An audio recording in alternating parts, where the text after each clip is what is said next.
Well, hello, free people of the Rocky Mountain region. My name is Brandon, and welcome to this Free State Colorado interview. The mission of Free State Colorado is to create a culture of liberty, freedom of the individual, and free markets. Today, I'm joined by Theresa Watson, the chair of the Boulder Republican Party. Theresa also filed a complaint last month against Colorado State Representative Tracey Bernett. Now, just recently, Representative Burnett had multiple felony counts charged against her in response to Theresa's complaint. Theresa, I hope you are well, and thank you for joining me today. Thank you, Brandon. I'm doing great. Very happy to talk with you and kind of get this out about what is going on with this representative in our county. Perfect. Well, let's start off with you. Tell us a little bit about yourself. How did you get involved in politics? I have been involved with the Boulder County Republicans since about 2010, 2012. I can't remember exactly right in there, but I just remember being invited to come and check out what the Boulder County Republicans were doing.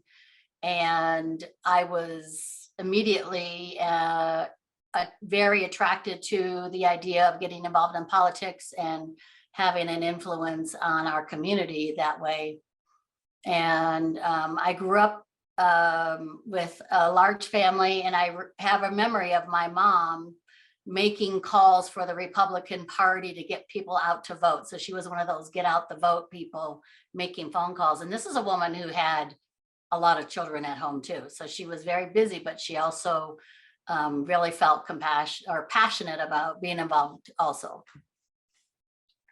Yeah, perfect. Well, and thank you, Theresa, too, for all your hard work. I get your Boulder County emails, and I know it's got to be tough being a Republican in Boulder County, but your emails are fantastic. You're doing a lot and really appreciate it, and hopefully spreading that message of liberty, constitutional government, and freedom to the residents of Boulder County. Thank you. We do feel like we know we're outnumbered, right? We know that. We're not unrealistic about that. But there's a lot of influence you can have even as the party that is in the minority here in Boulder County. And we really try to take advantage of that. People are looking for other answers and solutions. And we're trying to make that available and be that organization that people look to and can find their support in. Great. That's really great. Well, Theresa, let's go ahead and jump into the complaint. So, can you tell us a little bit about your complaint against Representative Burnett? What prompted you to file this complaint, to discover this potential lawbreaking?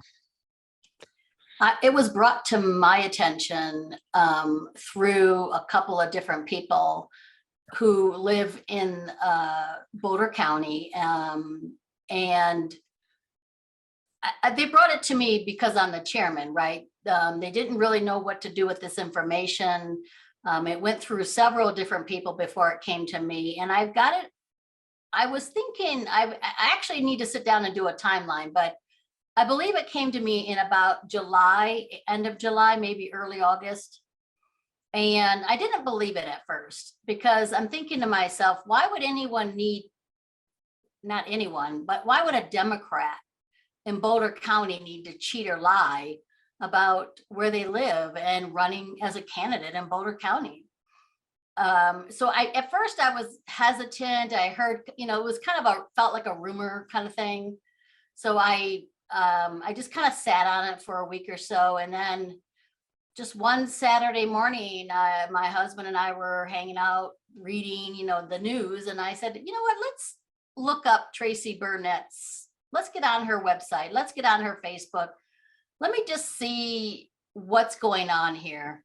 And so I started that. That was the start of the investigation. I had been very involved in the redistricting here in Boulder County, testifying, being very involved. And so I knew what the percentages of Democrats to Republicans were in all of the districts that were involved with Boulder County at, Senate level, congressional level, and the House level.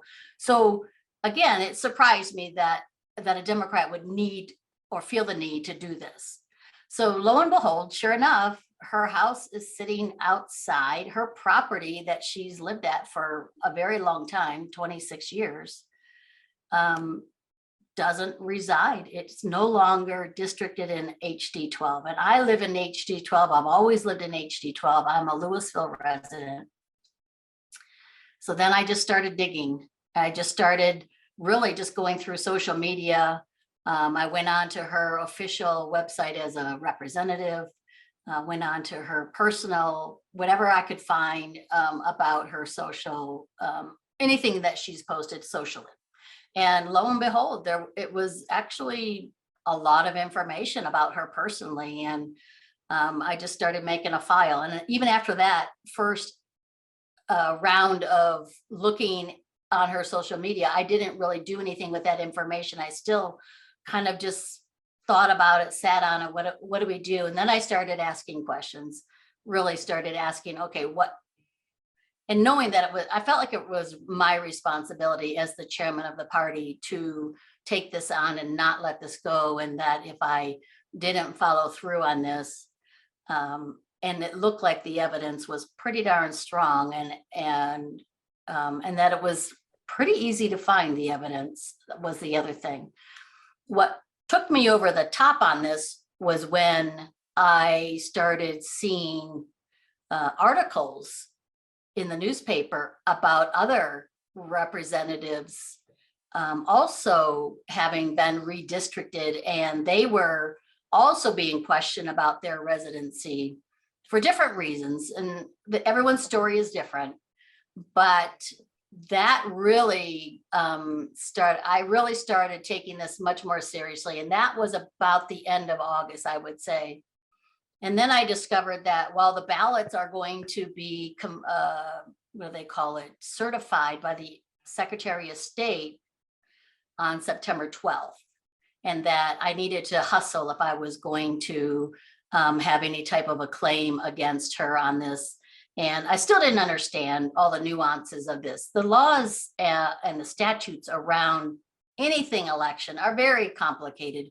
You're talking about election laws, and then you're talking about criminal laws, and it was just a big mix, and it was very complicated. So I did my best to put this together, just put it together in an email. I did it through just regular old Word documents. I got a little bit of help from some people across the state who had experience with this, and started putting together the evidence into a file. Wow. Yeah, very interesting. I was definitely caught by the role social media played in, or very interested in how social media kind of played an aspect into catching her red-handed in many ways, or it could be thought of at least, posting pictures, Zoom calls, video conferences, videos, where clearly, you know, there's a specific background, a specific place that a lot of these are taking place. So really interesting to see what kind of open source intelligence can be found just by looking at somebody's social media and looking at their appearances on Zoom calls like this.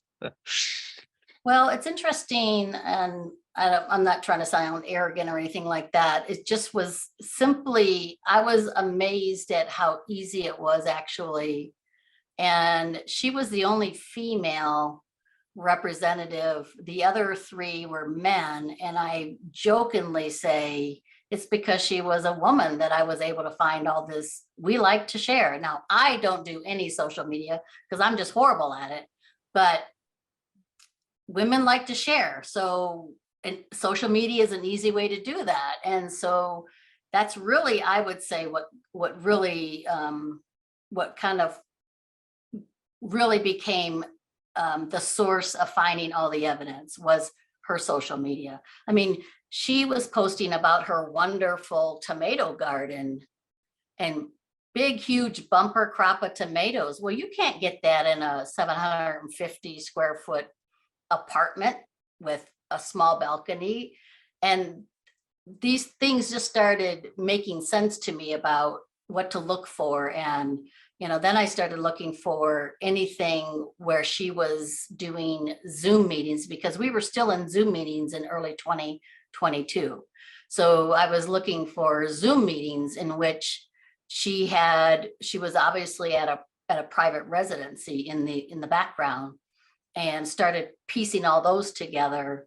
And then was able to like look at floor plans for the apartment complex. So a little bit of sleuthing on my part to piece it all together, but and it wasn't just myself. I did have help from others, but I'm not bringing those names into this, and the DA has not done that either. Okay, that makes sense. Well, Theresa, was there any particular moment or any specific piece of evidence that really caught your eye and you said, okay, I was questioning before whether this was real or not, but was there something that kind of shifted you over to saying, you know, I strongly believe she's probably fibbing here? There was an article in the Colorado Sun, and it talked about what does residency entail? What does that mean when you are claiming residency? And I believe the quote, or the term, I should say, from that statute was that it had to be your primary abode. And for me, when I saw these personal pictures, especially the tomato crop thing, I mean, she was boasting about this her wonderful garden, her tomatoes. And then she posted on Father's Day, that's May, you know, so I was actually looking for a timeline. Is there consistency throughout this? And it really was those personal items that she put on there. The father, you know, she was, it wasn't just that she was praising her own father, but she praised her husband. And one of the other things in the statute law of residency is there a change in marital status? So I looked for that, and that was evidence that no, there was no change in marital status. Was there a change in family dynamics? Nope. Everybody was still living at the house, just not her. Very interesting. Very interesting. Your supplemental complaint or the supplemental evidence that you submitted, I found extremely compelling. Very interesting that Representative Burnett was quoted as loving her electric vehicle, you know, driving it down to the Capitol, charging it, and it's pretty quick to see that there's no place to plug in an electric vehicle at an apartment complex, which is her primary residence. Yeah, that was a pretty good, you know, again, it's that boasting that and that posting that really, I think, is Tracey's demise, is because she actually said that in a hearing, I believe. And this was something that happened in May during one of the bills that she was either, I can't remember if she sponsored it or co-sponsored it, but she was, you know, very proud of her electric vehicle. And turns out she drives a blue Tesla. And so I actually asked one of the gentlemen that lives in Louisville who does some work for the Boulder County Republicans if he'd be willing to go by the apartment and just browse around in this specific apartment and see out if there's a blue Tesla ever there. And we discovered then that there wasn't even charging stations at this apartment. So again, Wow. it was the boastfulness, I would say, that really got her in trouble. Yeah, very bold. For those who haven't read the complaint, November of last year, just immediately right before the deadline for 1 year of residency, Representative Burnett changed her address, her primary place of residence, with the Secretary of State for voting purposes and for running for office, to this address at this apartment complex. So I don't know, she really expected voters to believe she's going to move out of her 41 square foot house, you know, $1.5 million house on property with her prized tomato garden, and move into a little apartment just so she could continue to stay in her seat. So interesting timeline. Gets redistricted out for her primary residences, changes her voter registration to the apartment, continues business as usual, and then big event next is when she votes in the June primary. Oh, so I didn't know to even consider that until, again, I read an article in the Colorado Sun, I believe it was, maybe the Denver Gazette. I could definitely get that information for anyone, but when they were, there was a group that was filing against Heisey. That's what it was. Heisey's a Republican down in El Dorado or El Paso. And the article was about a complaint about Heisey's residency. And they mentioned that he voted in the primary. And that kind of rung a little bell for me and said, hey, I need to look this up. This is a criminal act, because I've been working elections here in Boulder County now for 12 years. And I know that you are not allowed to vote outside of your precinct. And so I was able to find and get that information about her actual voting and where did she vote and how did she vote. And when you say how, I don't mean who for, but did she vote in person? Did she vote mail ballot? And then there are voting records that come out every single election. And in fact, they come out daily during an election of those who have voted. And so you can get these reports very easily from your county clerk. And so we always get those reports. We're always looking at those reports. We're always studying that data every election. So we already had that information in our records, something that we had already. And so I just had my data guy look it up, and sure enough, she had voted by mail. And sure enough, she posted a picture of her voting by mail on June 14th or 15th, and the election was June 28th. So again, and that matched up with the official records from the county clerk that said also that she had voted by mail June 14th or 15th, whatever that exact date was, and that her son and her husband voted from their home address. But her address was the Louisville apartment. Wow. Wow, very interesting. Yeah, so bold. So just it seems like not even hiding it really. Just rent an apartment somewhere and then there you go.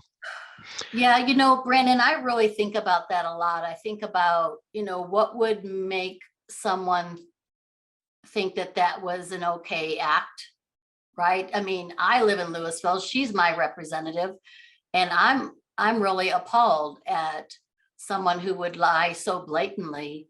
I know that there's other legislators out there that are being questioned about their residency. I think what really put me over the top is when I saw an article come out maybe 3 weeks ago. And again, I can't remember what newspaper carried it. Could be the Denver Gazette, but it said this is common practice. It's like they call it an open secret. And everyone that I've mentioned this to has just been appalled by that. Like, what? Why? And it's not a partisan issue. It's a legislative power grab issue we're talking about. This happens every 10 years. Districts get reboundary, your lines get changed, whatever it is. You need to be prepared for that. You don't know what that's going to look like. And as a representative and a elected officer, you have a responsibility to follow the rules and the laws and to accept the boundaries as they have been drawn.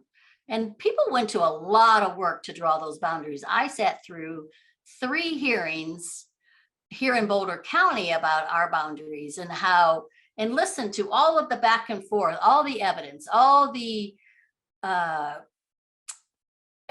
different communities that came together to voice their opinion about how those boundaries should be drawn. And I know that the commissioners on those boards for those redistricting boards, they worked long, arduous hours trying to figure this out. And I know that they worked very hard to make it as fair as they can. And we don't always agree with it.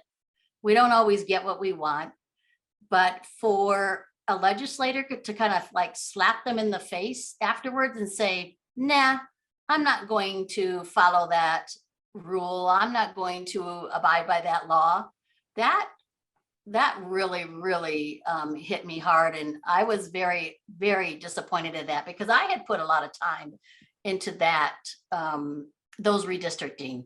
So I felt like it was also going me, a citizen, but also a representative of my party here in Boulder County, working with these commissioners, trying to figure out, what is the best boundaries for each of the different counties and the districts. And it was a real slap in the face. Wow. Yeah. I mean, not even to, how disrespectful to the people who work so hard to get the districts right and get them as accurate or as fair as possible, but also how disrespectful for voters. It's people who we've seen just incredible amounts of distrust and dissatisfaction with elected representatives over the past several years. Trust in government officials is an all-time low. And it's situations like this that kind of reinforce that idea that, these politicians are not necessarily the most trustworthy people out there. And it's very disappointing. Well, it's also our duty to hold their feet to the fire and hold them accountable. And I give kudos to the Boulder DA's office and the investigator for really following through on this. I met with them a couple times. I ended up getting an attorney to go with me, just so that I would have another pair of ears and eyes in the room, someone who understands the law and how the system works and how the different steps that would be taken to get to a decision on this. And as a Republican in Boulder County, I didn't want to believe that our DA would treat this differently because it was a Democrat representative that they were investigating. So I give them kudos for standing up. And I think Daughtery had a very nice, really thoughtful comment that he put, or statement that he made about, making a decision without fear or favor. And that was, that really gave me a lot of respect for him to hear him say that. Yeah, I can read that part right here. I have the press release from the district attorney's office. So it says, quote, the investigation included the use of let me skip down actually. So district attorney's press release says, quote, the district attorney's office has concluded a thorough investigation. I appreciate the efforts of the investigators assigned to this case, including using proper investigative tools, such as the judicially authorized search warrants. Based on the facts and the law, we will now move forward with a criminal prosecution. As in every case, our goal is to seek the right outcome without fear or favor. Yeah, very nice way to end that press release and really set the tone for not backing down in an election year, where very strange times where people are very adamant on either side, and for the district attorney to do what was right, regardless of the election. Yeah, everyone that I know of, we just we give them kudos. And we were rallying our troops to send in emails and phone calls to the DA. Hey, we really would like for you to really take this case seriously, and please give it the time that it requires and needs. And so, and we were doing that, from the moment that I sent my complaint in, and even up till recently, where we were still waiting to hear from them. We thought it was kind of a long waiting period. Was this still moving forward? And so when the press release came out with the charges, I went back to my team and said, hey, make sure you send a thank you now to the DA for doing their job, because it's a hard place to be. They had a decision to, they needed to do the investigation, and it looks like they have really taken it seriously and are doing the right thing, no matter what the political pushback, any of the consequences might be. So the 5 charges that the district attorney filed against Representative Burnett were procuring false registration, a class 2 misdemeanor, perjury, a class 2 misdemeanor, residence false information, a class 5 felony, forgery, a class 5 felony, and attempt to influence a public servant, a class 4 felony. Uh, Definitely strong charges, 3 felonies, 2 misdemeanors. That last one kind of surprised me a little bit. Any thoughts on what that means, the attempt to influence a public servant? I don't. That really surprised me also. I don't know what that one is, if at all.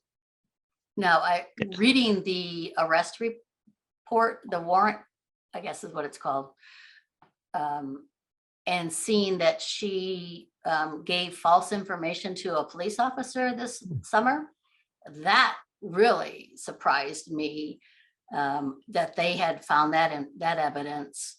I had not heard about that until I saw it in the press release or in the warrant. Wow. But no, I don't know anything about what that means, that class 4 felony, but that's pretty serious. Yeah, very, very serious charges. And the only unfortunate thing, I suppose, is that this didn't come out sooner for voters to be able to make an informed decision about who they were going to choose on this November's ballot. Yeah, that's going to be very confusing about what our next step is and what the Boulder County Democratic Party's next step is, what Tracey Burnett's next step. But we are looking into all of our options to whatever that might be. We're not really sure. It's a gray area. From what I'm gathering, is that this maybe hasn't ever been confronted before. As I said earlier, it's the open secret, right? So now what are they going to do about this? And where does this land in all the statutes and the laws and the election laws? And I'm not going to let this go until we figure this out.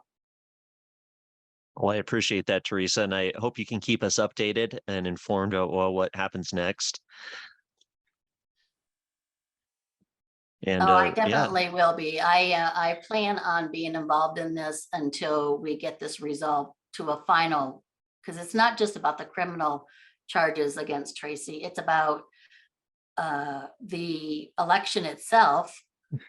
How legal is it? What are the next steps? What do you do when you have a candidate, if this candidate gets charged with these criminal charges do go against her? What is her right? I mean, does a legislator have a right to hold an office after committing a felony? I don't know all this yet. I'm still trying to figure that out. right. And if this politician was not even qualified, did not meet the rules required for them to even be on the ballot for that particular position, then how could they rightfully win? So it'll be interesting to see how this plays out. Hopefully it sets a precedent too. I read that same article you did about this open secret where many legislators don't live where they say they do. So hopefully this is a turning point in Colorado politics where these politicians no more can they pull these kind of stunts, and they need to represent the people that they're actually elected to represent and not make up some phony address. So I'm very hopeful that that the results are going the way they are, and I look forward to hearing more about it. Thank you, Brandon. I appreciate being able to talk with you about this issue today. Well, appreciate that, Theresa. Anything else you'd like to leave us with before we end it here? I just really appreciate all of the people that have supported me through this long last couple of months trying to figure this out.